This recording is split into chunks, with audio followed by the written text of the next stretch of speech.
Welcome to the Wild Crone Wisdom podcast.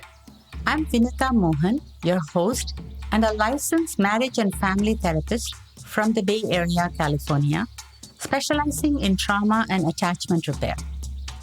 I'm also a certified EMDR specialist and a certified shamanic practitioner.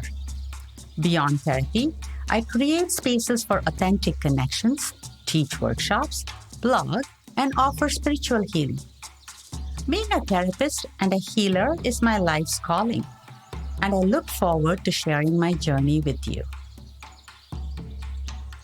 In this episode, we explore the power in pausing. With the new year just around the corner, is it time to rush into resolutions and actions? Or could we learn from nature and choose to pause and reflect instead during this period of hibernation? Should the new year begin in spring instead?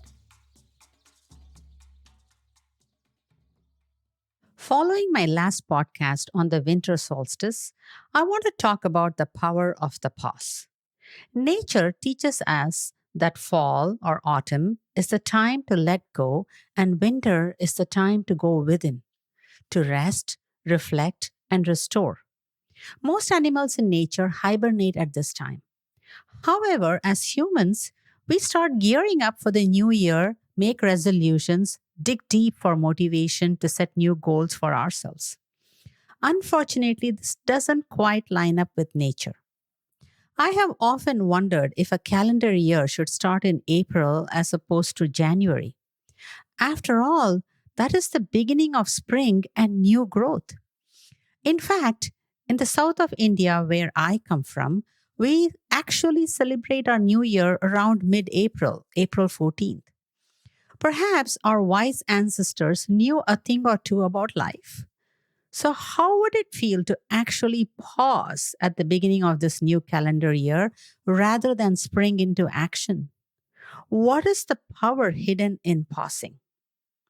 Viktor Frankl was a psychologist who served 3 years in Auschwitz and later on wrote his famous book, Man's Search for Meaning.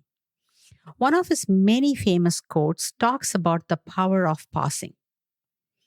Between stimulus and response, there is a space.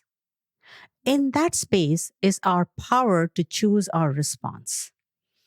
In our response lies our growth and our freedom.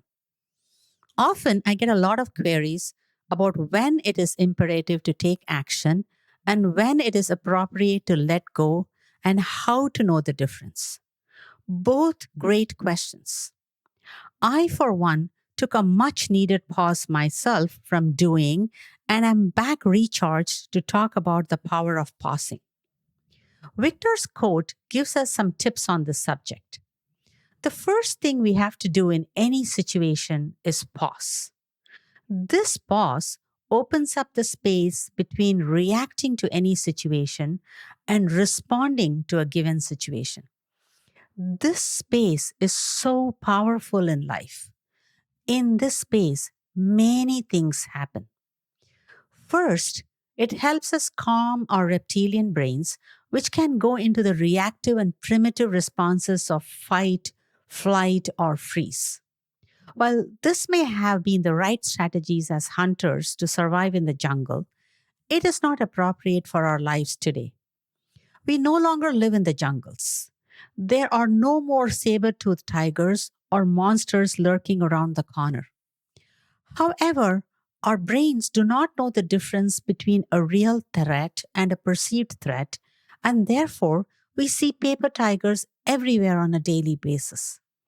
Rick Hansen, the neuropsychologist, calls it paper tiger paranoia. Many threats, say Hansen, are to our self-concept and not physical threats of survival. However, the brain does not know this difference and acts as if the boss who is bullying us is a saber-toothed tiger and we are a gazelle fighting for our life. Our self-concepts are our views about ourselves as kind, generous, thrifty, smart, patient, compassionate, good parents, and so on. So when someone threatens this self-concept, we get triggered and provoked. And if we do not pause, we will go into our primitive strategies of our reptilian brains or learned maladaptive strategies of our mammalian brains. We might either act in aggressive ways or shift to people pleasing or run away entirely from conflict or cause self injury by shaming ourselves. None of these will work in the short term or long term. So, in this space, we can pause, slow things down, take deep breaths, and wait for our more developed middle frontal cortex, MPFC, to come online so we can take a comprehensive look at all aspects: visceral, emotional, and cognitive. Second, once we have taken the time to pause and create space between ourselves and what is happening to us, we can access our power to choose our response. Knowing when and where we have the power and when we don't is really the key to making wholesome choices. Tying back to the previous podcast on minding your own business, MYOB, when something is not your business, you generally have no power. Power goes along with authority, responsibility, and accountability. They all have to be balanced. If you take on all the responsibility for someone else but have no authority to hold them accountable, you are powerless. This is the kind of soup many of us get ourselves into with our spouses, our siblings, parents, and children. We get mixed up between power and powerlessness, and we set ourselves up for heartbreaks, helplessness, and suffering. The reverse is also equally true. In situations where we have power, we fail to set healthy boundaries, take back our sovereignty, and choose what is safe and known versus what is right and unknown. So, the key to making healthy choices is to first align with our sovereignty. This is where it really helps to check the source of your intentions. Are your intentions arising from self love or from fear? Fear leads to powerlessness.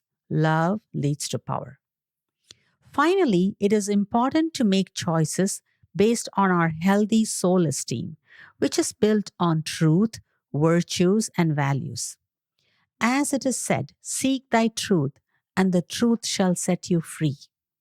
When you stand in your own truth, when you first belong to yourself, when you make choices from a source of self love, it will not only lead to your growth and freedom, but will also set your loved ones free to pursue their own growth.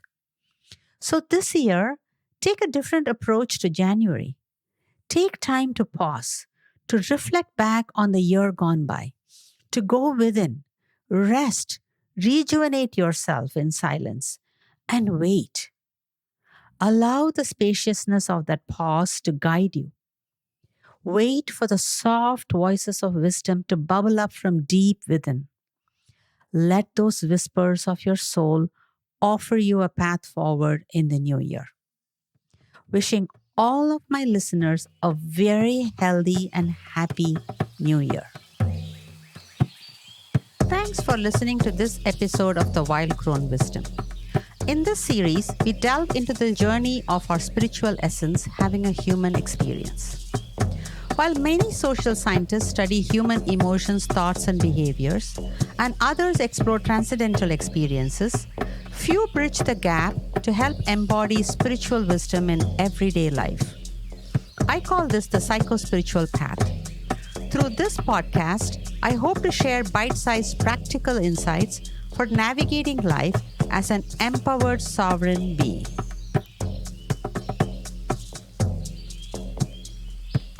Please be advised, the information provided in the Wild Crone Wisdom podcast is intended for general information purposes only. Vinutha Mohan is a licensed therapist and healer. However, the content shared in this podcast does not replace or constitute professional advice, therapy, or counseling. It is essential to consult with a qualified mental health professional for personalized guidance regarding your unique circumstances. Thank you.